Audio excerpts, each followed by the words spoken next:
नमस्कार साथियों, मैं पुरुषोत्तम भार्गव डीएम ज्ञान धारा यूट्यूब चैनल पर आप सभी साथियों का स्वागत अभिनंदन है। जैसा कि साथियों, आज के हमारे इस सेशन में हम बात करने वाले हैं कि सामाजिक अध्ययन विषय जो शिक्षण विधियां हैं उनके बारे में। साथियों, अभी आगामी समय में आपके रीट प्री होने वाली है, उसके बाद में मेंस होने वाली है, साथ में सेकंड ग्रेड अध्यापक भर्ती परीक्षा सितंबर में आयोजित होने वाली है। उन सभी के लिए ये महत्वपूर्ण जो सेशन रहेगा, मैं ये कहता हूं कि आपको लास्ट टाइम तक भी इस वीडियो को ज्वाइन करके रखना है और अब से आपको निश्चित रूप से लगातार पूरा जो सिलेबस है शिक्षण विधियों का उसके सारे के सारे आपको सेशन उपलब्ध हो जाएंगे। लेकिन उससे पहले जो भी नया साथी है वो चैनल को जरूर सब्सक्राइब कर ले, वीडियो को पूरा जरूर देखें और कमेंट भी करें और ज्यादा से ज्यादा इसको शेयर करना, इस वीडियो को लाइक भी करना और शेयर भी करना। आप लाइक नहीं करते हो, कमेंट भी नहीं करते हो और शेयर भी नहीं करते हो, करना चाहिए आपको, देखो है ना। बस इतना ही मैं कहूंगा, बाकी बात करेंगे आज के इस सेशन पर। महत्वपूर्ण सेशन है कि सामाजिक अध्ययन विषय का उद्भव कैसे होता है। प्रारंभिक रूप से हम पहला टॉपिक अपन ले रहे हैं कि सामाजिक अध्ययन विषय का उद्भव कैसे होता है, फिर इसका अर्थ क्या होता है, इसके महत्व क्या है। आज के इस सेशन में तीन बातों पर अपन चर्चा करेंगे। साथियों, सबसे पहले दुनिया की बात करें तो सबसे पहले सामाजिक अध्ययन जो शब्द था वो कहां पर स्थापित होता है? सबसे पहले ब्रिटेन में स्थापित होता है और 19वीं शताब्दी में ये शब्द आता है। कौन सी शताब्दी में आता है? 19वीं शताब्दी। एक एक पॉइंट टू पॉइंट आपको अपने रजिस्टर में भी नोट करना है और अच्छे से मैं आपको पढ़ाऊंगा। वीडियो को 2-3 बार देखना, शेयर जरूर करना, मैं फिर कह रहा हूं आपको शेयर करना। नया साथी हो चैनल को जरूर सब्सक्राइब कर देना, है ना, स्टेटस लगाना। सामाजिक अध्ययन जो शब्द है इसका सर्वप्रथम प्रयोग किया गया ब्रिटेन में अर्थात इंग्लैंड में, और कौन सी शताब्दी में? 19वीं शताब्दी में इस शब्द का प्रयोग किया गया था। फिर साथियों, 1865 में अमेरिकन सोशल साइंस एसोसिएशन की स्थापना की जाती है।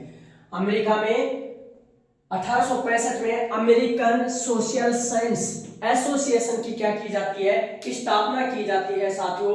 और इसकी तो आपको याद रखना है कि 1865 में इसकी स्थापना कहां पर होती है? अमेरिका में होती है। तो सीधा सा क्वेश्चन आ जाता है कि अमेरिकन सोशल साइंस एसोसिएशन की स्थापना कहां पर हुई। पहले मैं आपको उद्भव बता रहा हूं कि सामाजिक अध्ययन का उद्भव कैसे हुआ, ये विषय कैसे अपने आज के इस स्वरूप में आ पाया, इसमें कौन कौन से विषयों का अध्ययन किया जाता है, सारी बातों की चर्चा करेंगे। तो सबसे पहले आपको पॉइंट टू पॉइंट याद रखना है। 1865 में अमेरिकन सोशल साइंस की एसोसिएशन की स्थापना होती है। कहां पर? संयुक्त राज्य अमेरिका में। उसके बाद देखिए 1892 ईस्वी में विषय के सामाजिक अध्ययन की यानी सामाजिक अध्ययन विषय की उत्पत्ति कहां पर होती है? अमेरिका में। सामाजिक अध्ययन एक विषय के रूप में इसकी उत्पत्ति कहां पर होती है? अमेरिका में होती है। कब से मानी जाती है? 1892 ईस्वी से मानी जाती है। 65 में तो ये केवल एक एसोसिएशन बना था सोशल साइंस से लेकर, सामाजिक अध्ययन से लेकर, और उसके बाद में इसकी उत्पत्ति कब से मानी जाती है? 1892 से। इसमें प्रारंभिक रूप से, मूल रूप से, देखो यहां से क्वेश्चन बनता है, प्रारंभिक रूप से सामाजिक अध्ययन विषय में कौन कौन से विषय थे? देखिए, इतिहास, अर्थशास्त्र और राजनीति विज्ञान। ये प्रारंभिक रूप से या अपन कहें मूल रूप से, प्रारंभिक रूप से इन तीन विषयों को सामाजिक अध्ययन विषय में शामिल किया गया था। बताओ, यहां से क्वेश्चन आया है, आगामी समय में भी आएगा कि प्रारंभिक रूप में सामाजिक अध्ययन में कौन कौन से विषयों का अध्ययन किया जाता है। तो याद रखना आपको, इतिहास, अर्थशास्त्र, राजनीति विज्ञान, इन विषयों का। फिर 1911 में कमेटी ऑफ 10 का गठन किया जाता है। जिसका? 1911 में कमेटी ऑफ 10। देखिए, पॉइंट टू पॉइंट आपको याद रखने, कमेटी ऑफ 10 का। और इस कमेटी ऑफ 10 ने समाज शास्त्र विषय को सामाजिक अध्ययन में शामिल करने के लिए क्या किया था? सिफारिश की थी। समाज शास्त्र विषय को, देखिए, मूल रूप से तीन विषय थे, इतिहास था, अर्थशास्त्र था और राजनीति विज्ञान। कमेटी ऑफ 10 ने 1911 ईस्वी में इसकी समाज शास्त्र विषय को, सोशियोलॉजी शब्द, इस सब्जेक्ट को सामाजिक अध्ययन विषय में शामिल करने की रिकमेंडेशन की थी। साथ में देखिए, स्वतंत्र विषय के रूप में, फुल ऑफ फ्रीडम के रूप में, स्वतंत्र विषय के रूप में 1916 में अमेरिका में माध्यमिक शिक्षा का पुनर्गठित ये एक आयोग गठित हुआ था। उसने स्वतंत्र विषय के रूप में 1916 में इस सामाजिक अध्ययन विषय को अपनी मान्यता मिलती है। मतलब स्वतंत्र विषय के रूप में सामाजिक अध्ययन विषय को कब मान्यता मिली? 1916 में मिली थी। और किसकी सिफारिश पे मिली थी ये याद रखें। माध्यमिक शिक्षा का पुनर्गठित से संबंधित आयोग था, इसकी सिफारिश पर, इसके सहयोग से, इसकी सलाह से और स्वतंत्र विषय के रूप में, याद रखना, स्वतंत्र विषय के रूप में 1916 में सामाजिक अध्ययन विषय को एक विषय के रूप में स्वीकार किया जाता है। 1921 में साथियों राष्ट्रीय परिषद की स्थापना होती है। राष्ट्रीय परिषद की 1921 में देखिए, इस परिषद ने क्या कहा कि सामाजिक अध्ययन विषय है उसको अन्य विषयों के साथ भी एकीकृत किया जाना चाहिए, उसका एकीकरण किया जाना चाहिए। सामाजिक अध्ययन विषय है उसको अन्य विषयों के साथ भी क्या किया जाना चाहिए, समायोजित किया जाना चाहिए, उनका एकीकरण किया जाना चाहिए, उनका कोरिलेशन किया जाना चाहिए, उनको अंतर संबंधित किया जाना चाहिए। तो ये किसने कहा, 1921 में राष्ट्रीय परिषद की जो स्थापना हुई थी और इसने कहा कि सामाजिक अध्ययन का अन्य विषयों के साथ भी एकीकरण किया जाना चाहिए। साथ में 1934 में अमेरिकन सोशल स्टडीज कमीशन की क्या होती है, स्थापना होती है। अमेरिकन सोशल स्टडीज कमीशन की क्या होती है, स्थापना होती है। साथ अब बात करते हैं पर भारत की, कि भारत में सामाजिक अध्ययन विषय कहां से कब से प्रारंभ होता है। देखिए 1937 में मैं आपको बता दूं कि ये बातें आपको पॉइंट टू पॉइंट अपने रजिस्टर में नोट आउट करनी है कि सबसे पहले सामाजिक अध्ययन विषय शब्द का प्रयोग ब्रिटेन में 19वीं शताब्दी में हुआ। अमेरिकन सोशल साइंस एसोसिएशन की स्थापना 1865 में होती है। 1892 में एक विषय के रूप में सामाजिक अध्ययन की उत्पत्ति अमेरिका में होती है। प्रारंभिक रूप से 3 सब्जेक्ट थे, इतिहास, अर्थशास्त्र, राजनीति विज्ञान, ये 3 विषय। फिर 1911 में कमेटी ऑफ 10 ने समाजशास्त्र विषय को शामिल करने की सिफारिश की। स्वतंत्र विषय के रूप में मान्यता मिलती है 1916 में सामाजिक अध्ययन को। उसके बाद राष्ट्रीय परिषद की स्थापना होती है 1921 में और इसने कहा कि सामाजिक अध्ययन का अन्य विषयों के साथ भी एकीकरण किया जाना चाहिए। 1934 में अमेरिकन सोशल स्टडीज कमीशन की क्या होती है, स्थापना होती है। अब बात करते हैं साथियों भारत की, और बड़ा रोचक मैं आपको तथ्य बताने वाला हूं भारत के संदर्भ में, इसको याद रखना है क्योंकि परीक्षा में पहले भी पूछा गया है और आगामी समय में भी पूछा जाएगा। भारत के संदर्भ में आपको याद रखना है। भारत में देखो एक 1937 की बात है, कब की बात है, 1937 की बात है भारत में। देखिए 1937 में भारत में क्या होता है, वर्धा शिक्षा आयोग का गठन होता है।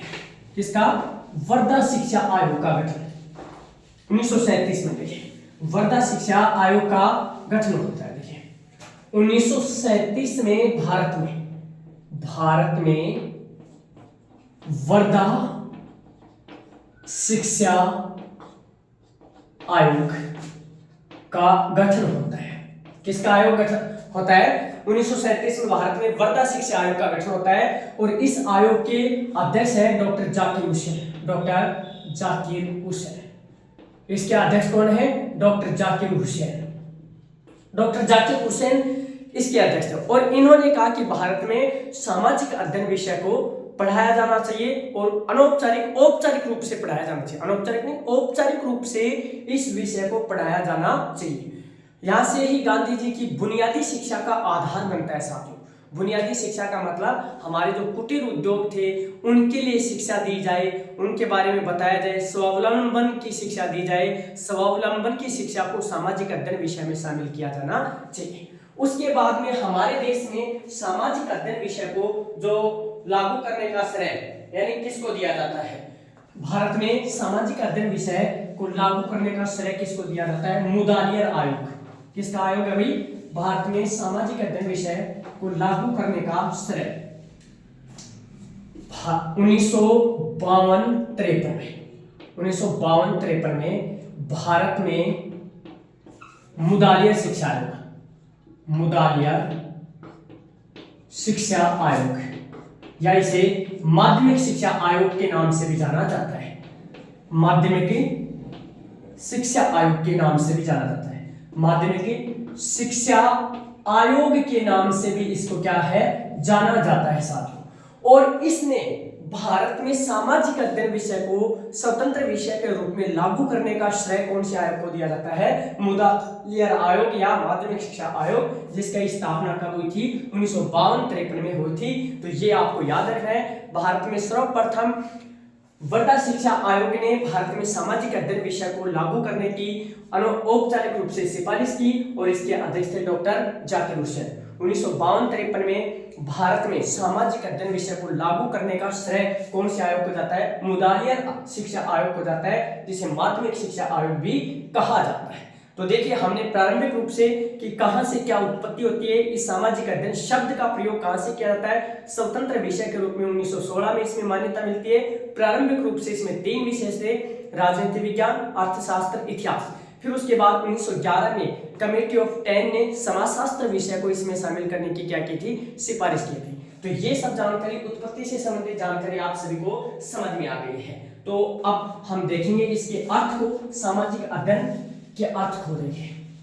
मैं पॉइंट टू पॉइंट आपको बता रहा हूं, आप वीडियो को लास्ट टाइम तक देखें, बहुत अच्छे एग्जैक्ट इसी तरीके से आपके प्रश्न छप के आएंगे, देखना पक्का। लेकिन आप है ना एक काम जरूर करना कि शेयर जरूर करना, चैनल को सब्सक्राइब जरूर करना और अपने रजिस्टर डाल दो। एक प्रारंभिक मैंने शुरुआत से ही बिंदु को उठा लिया है कि उत्पत्ति से, उद्भव से ही सामाजिक। अब देखिए हम अर्थ को समझते हैं। देखिए सामाजिक अध्ययन के अर्थ को देखें, सामाजिक अध्ययन का अर्थ को समझते हैं। इसका क्या अर्थ होता है?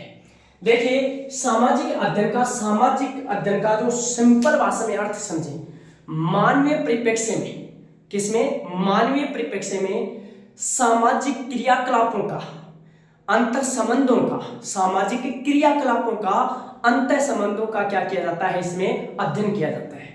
मानवीय परिप्रेक्ष्य में सामाजिक क्रियाकलापों का सामाजिक अध्ययन विषय में क्या किया जाता है? अध्ययन किया जाता है। साथ में अंतर चेतना, व्यक्ति की अंतर चेतना, मानवीय संबंध के आधार पर हम औद्योगिक अर्थात प्रौद्योगिक विकास को एक आगामी रूप में बढ़ावा दे सकते हैं। किसके? अंतर चेतना।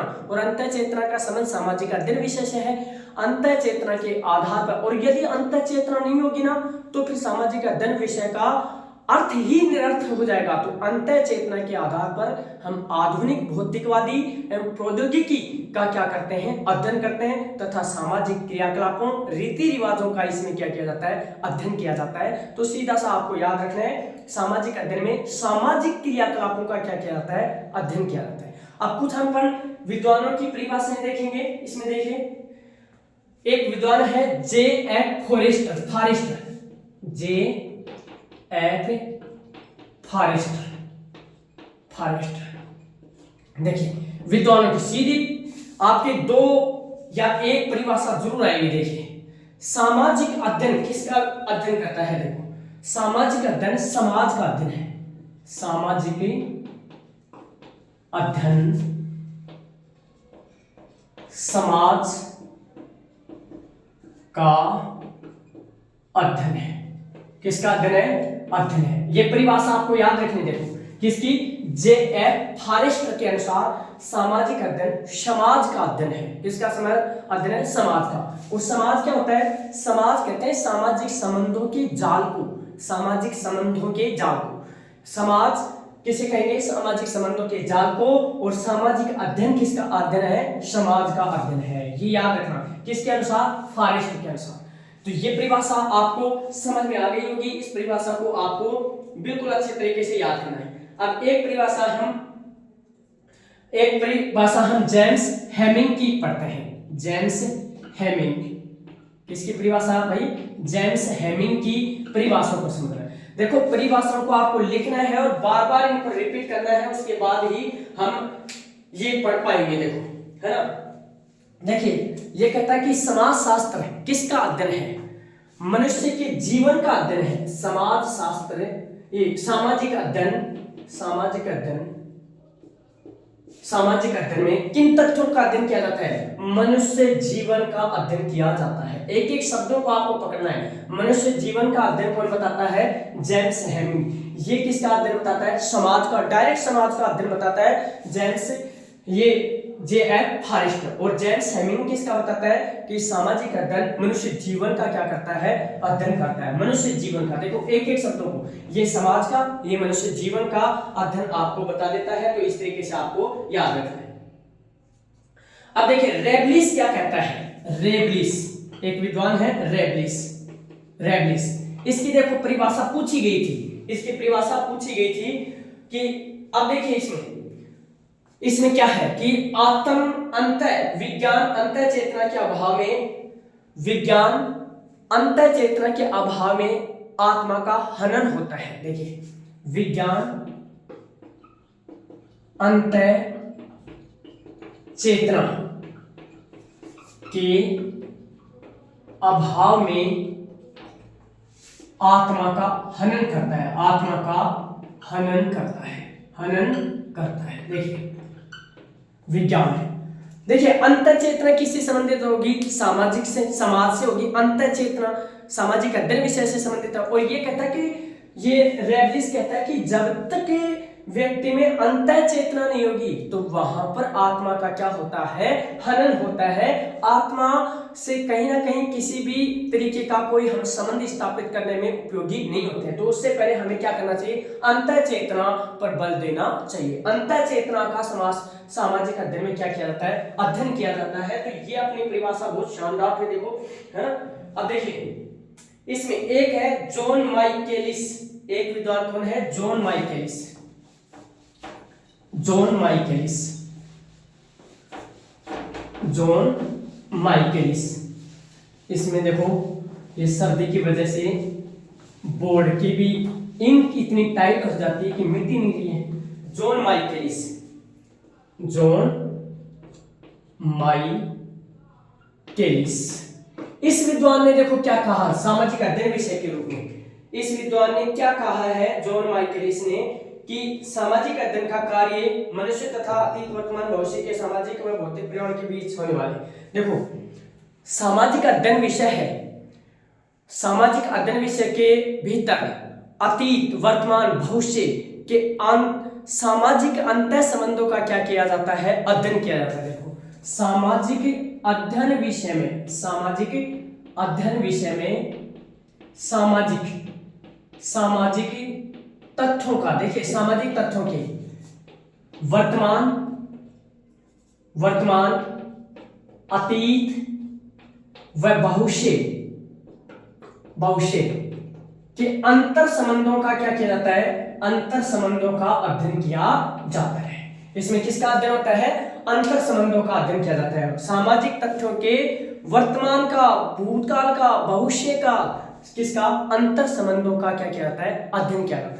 तो कुछ ये परिभाषाएं आपको याद रखनी है साथ में। और फिर देखिए कि सामाजिक अध्ययन विषय का महत्व क्या है। देखिए सामाजिक अध्ययन विषय का महत्व क्या है, इसको अपन देखेंगे बहुत शानदार तरीके से। यहां से एग्जिट ऐसे कैसे क्वेश्चन बन जाता है महत्व में से, है ना, कि व्यक्ति के रूप में सामाजिक अध्ययन विषय का क्या महत्व रहता है, व्यक्ति के रूप में सामाजिक अध्ययन विषय का क्या महत्व रहता है। देखिए अपन देखते हैं, देखो सामाजिक अध्ययन का महत्व, सामाजिक अध्ययन का महत्व। देखिए महत्व, सामाजिक अध्ययन का महत्व क्या है, यानी ये जो विषय है सामाजिक अध्ययन, सोशल स्टडी, इसका क्या महत्व है। अब देखिए व्यक्ति के रूप में क्या महत्व है, एक व्यक्ति होता है उसके रूप में क्या उसका महत्व होता है, व्यक्ति के रूप में क्या महत्व है। देखिए महत्व है सामाजिक अध्ययन का, व्यक्ति के रूप में क्या महत्व होता है, देखिए है ना। तो इसमें देखिए यह सामाजिक गुणों का विकास करता है, किसका, सामाजिक गुणों का विकास करता है, विकास करना। देखिए जो सामाजिक अध्ययन विषय है वो व्यक्ति में किसके गुणों का विकास करता है, सामाजिक गुणों का विकास करता है। साथ में लोकतांत्रिक गुणों का विकास करता है, किसका, लोकतांत्रिक गुणों का विकास करता है, किसका विकास करता है, लोकतांत्रिक गुणों का विकास करता है। उत्तम नागरिक बनाने का कार्य करता है, कैसा, उत्तम, अच्छा नागरिक, उत्तम नागरिक बनाने का क्या करता है, नागरिक बनाने का कार्य करता है। कौन? सामाजिक अध्ययन विषय का क्या महत्व है देखो, तो इसमें हमने देखा कि अब साथ में कि वैज्ञानिक दृष्टिकोण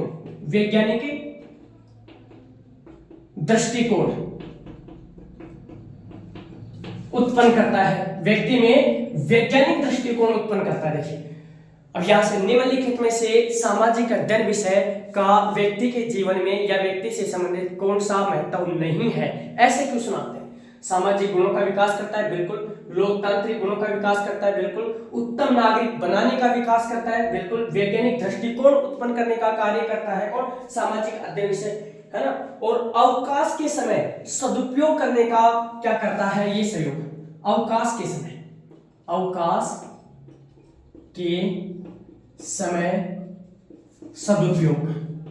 सदुपयोग करना। देखिए जब व्यक्ति के पास कोई कार्य ना हो तो इसे क्या कहें? अवकाश। जैसे आज छुट्टी है तो अन्य कोई बातें हैं, तो ऐसे में उसका कैसे सदुपयोग किया जाए, ये कार्य कौन सी करता है? सामाजिक अध्ययन विषय। तो ये आपको याद रखना है, सामाजिक गुणों का विकास करता है, लोकतांत्रिक गुणों का विकास करता है, उत्तम नागरिक बनाने का कार्य करता है, वैज्ञानिक दृष्टिकोण उत्पन्न करने का कार्य करता है, और अवकाश का सदुपयोग करना हमें सामाजिक अध्ययन विषय क्या है? सिखाता है। तो साथियों ये तो क्या है? व्यक्ति के रूप में हमें सामाजिक अध्ययन विषय के महत्व को समझा। हम अब समाज के रूप में देखें। किसके रूप में? समाज। ये तो अकेले व्यक्ति के रूप में कि एक व्यक्ति के लिए सामाजिक अध्ययन विषय कैसे उपयोगी है, मतलब सामाजिक अध्ययन विषय एक व्यक्ति के रूप में कैसे उपयोगी है, ये बात हमने सीखी। समाज के रूप में कैसे उपयोगी है ये अपन देखेंगे, देखना है। तो अब सुनिए, देखो समाज के रूप में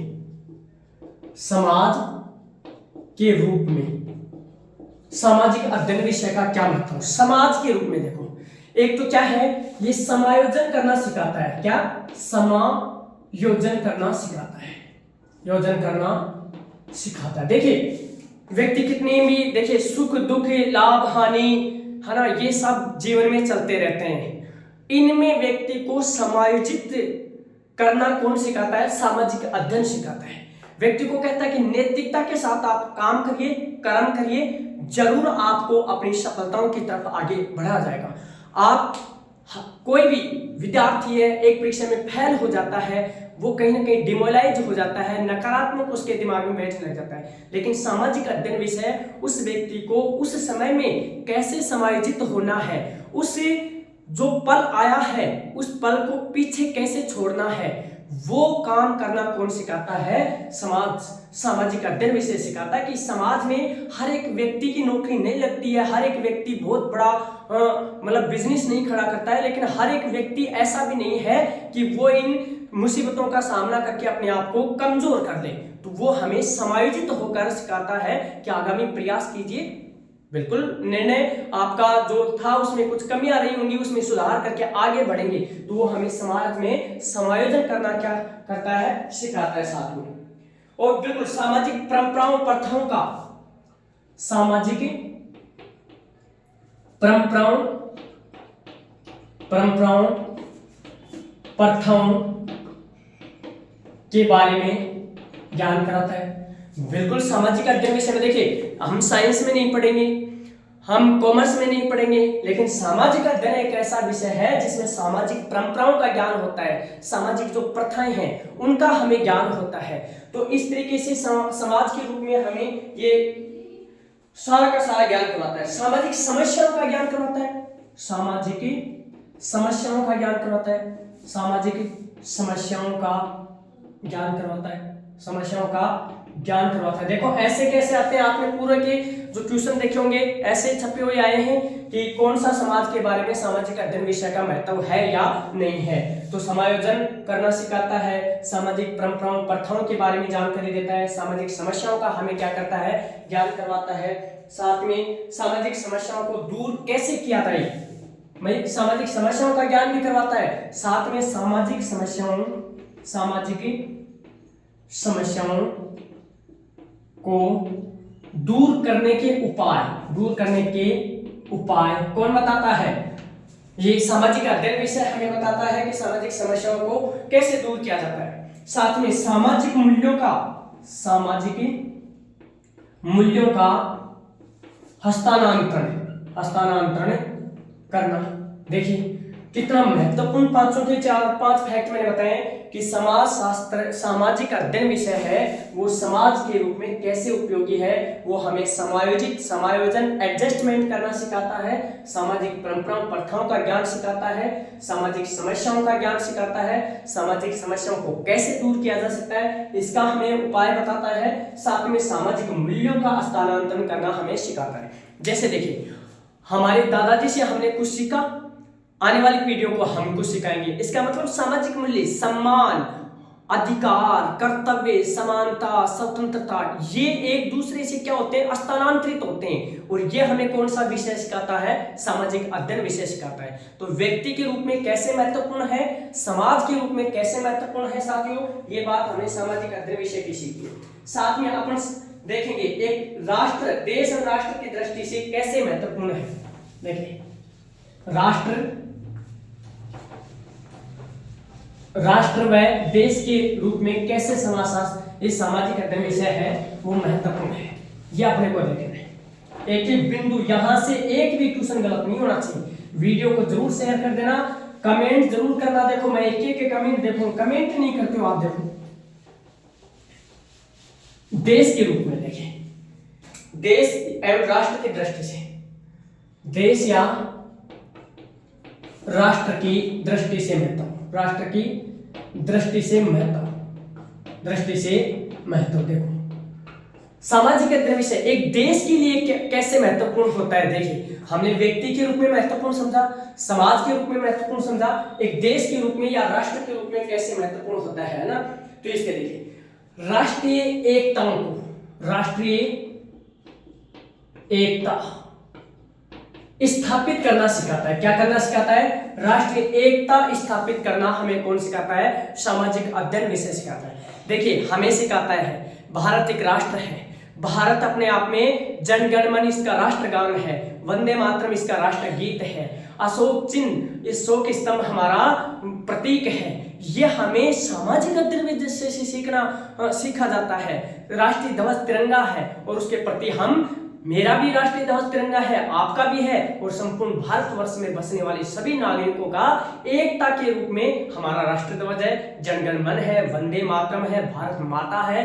तो साथियों ये सामाजिक जो विषय है वो क्या करता है, एकता स्थापित करने में बड़ा महत्वपूर्ण विषय होता है ना। सातवीं राष्ट्रीय संगठन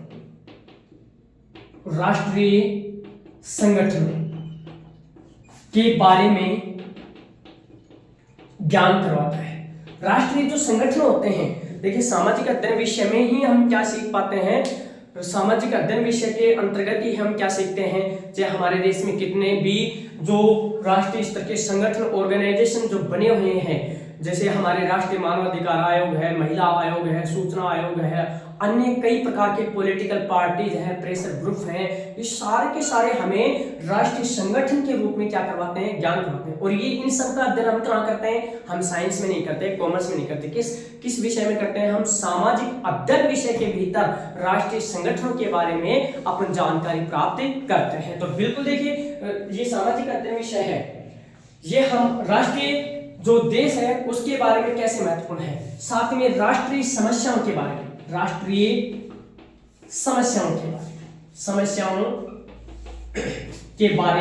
ज्ञान करवाता है, राष्ट्रीय समस्याओं के बारे में कि एक देश की क्या समस्याएं हैं, चाहे वो क्षेत्रवाद की हैं, चाहे जाति की हैं, चाहे वो धर्म की हैं, चाहे अन्य कोई समस्याएं हैं, इन सब का अध्ययन किसके भीतर किया जाता है, इन सब का अध्ययन साथियों इस सामाजिक अध्ययन विषय के भीतर किया जाता है, अन्य विषयों में नहीं किया जाता है। सामाजिक अध्ययन विषय के भीतर राष्ट्रीय समस्याओं के बारे में क्या किया जाता है, अध्ययन किया जाता है। साथ ही राष्ट्रीय घटनाओं का क्या होता है, इसमें ज्ञान होता है, राष्ट्रीय घटनाओं के बारे में ज्ञान होता है, राष्ट्रीय घटनाओं के बारे में ज्ञान होता है, घटनाओं के बारे में ज्ञान होता है।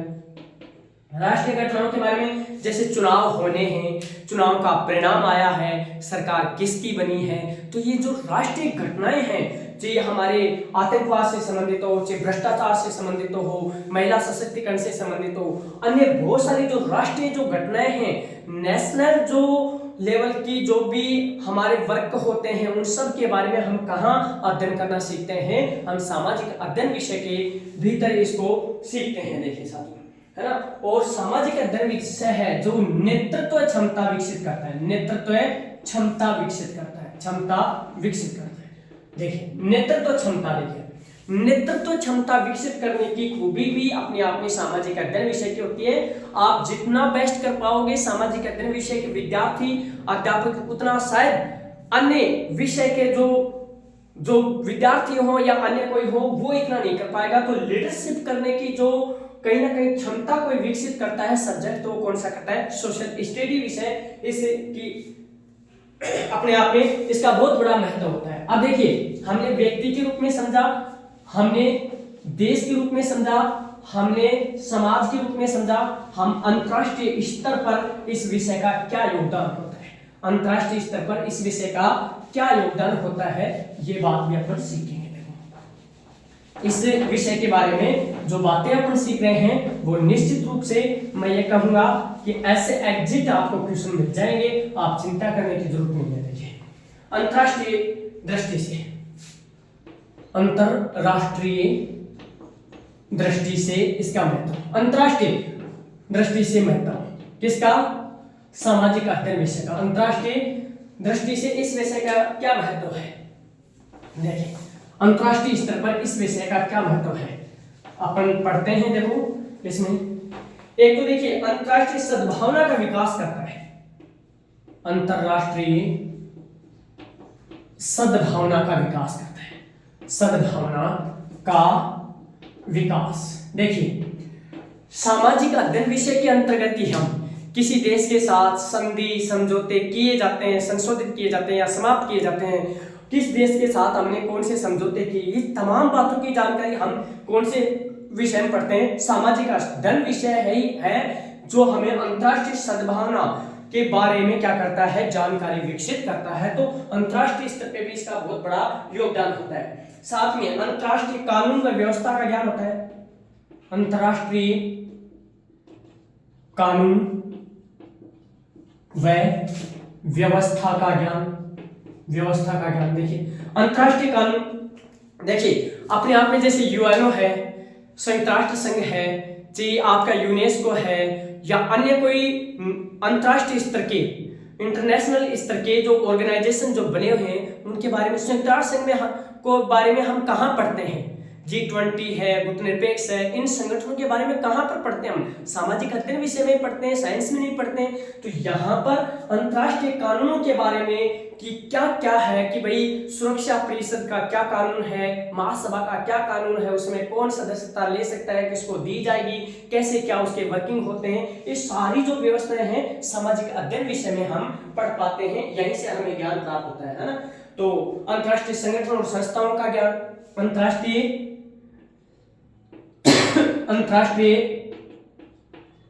संगठन संस्था उनका ज्ञान किससे होता है, हमें सामाजिक अध्ययन विषय से। जो मैंने बताया चाहे यूएनओ हो, G20 है, गुटनिरपेक्ष है, कोई भी अंतरराष्ट्रीय स्तर का जो संगठन बना है उन संगठन और संस्थाओं के बारे में हम कहाँ कौन से विषय में पढ़ पाते हैं, सामाजिक अध्ययन विषय में पढ़ पाते हैं।